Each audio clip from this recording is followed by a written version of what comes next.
Okay నీకేమన్నా మర్చిపోయిందా ఏమిటి? అసలు తన వయసు ఏమిటి, నా వయసు ఏమిటి? నేనెప్పుడు దీని గురించి ఆలోచిస్తానని నువ్వెందుకు అనుకుంటున్నావు? నేను నిజంగా చేస్తాను. అయినా ఇది నిజమే కదా.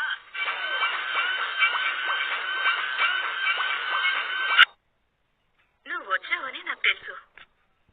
ఓ, నువ్వు బిజీగా ఉన్నావేమో అనుకున్నాను.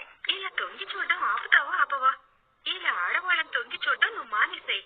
ఇది తప్పు. అయినా ఒక ముసల్దాన్ని నేను ఇలా తొంగి చూస్తానా చెప్పు?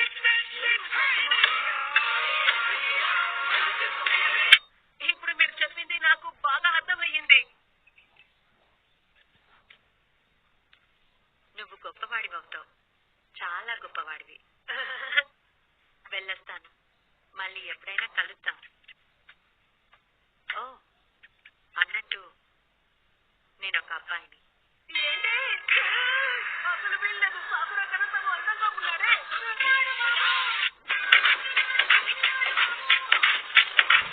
100% బెటర్ గా ఉన్నాను. అవునా, నిజంగానేనా? అలా అయితే సరే, నేను మ్యాచ్ కి బయలుదేరుతున్నాను. తర్వాత కలుద్దాం. ఇనాకా నిజంగా నువ్వు ఇలా ఉంటావనుకోలేదు. ఏంటి ఏంటి దిగులు పడుతూ ఎప్పుడు ఏడుస్తూ భయపడే ఒక విచిత్రమైన అమ్మాయిని అనుకున్నాను. నేను రెడీ, ఎప్పుడైనా రావచ్చు. స్వాగతం లేడీ. ఇది ఆడజాతే అనుకుంటాను, కానీ ఆడజాతే, కానీ ఇది నాకు కావాల్సిన ఆడజాతి కాదు.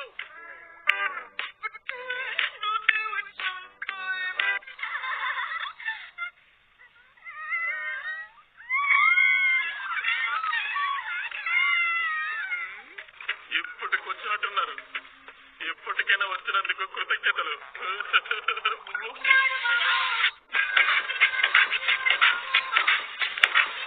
ఆ మాస్క్ వెనకాల మీరేం దాచారో చెప్పండి. ఏంటి, నా మాస్క్ లో ఏముందో చూడాలనుకుంటున్నారా? యా, ముందే చెప్పొచ్చుగా నాకు. మీరు అదేదో అడిగితే చూపించేవారా? నాకేం అభ్యంతరం లేదు. ఆయన దానిలో ఏముంది,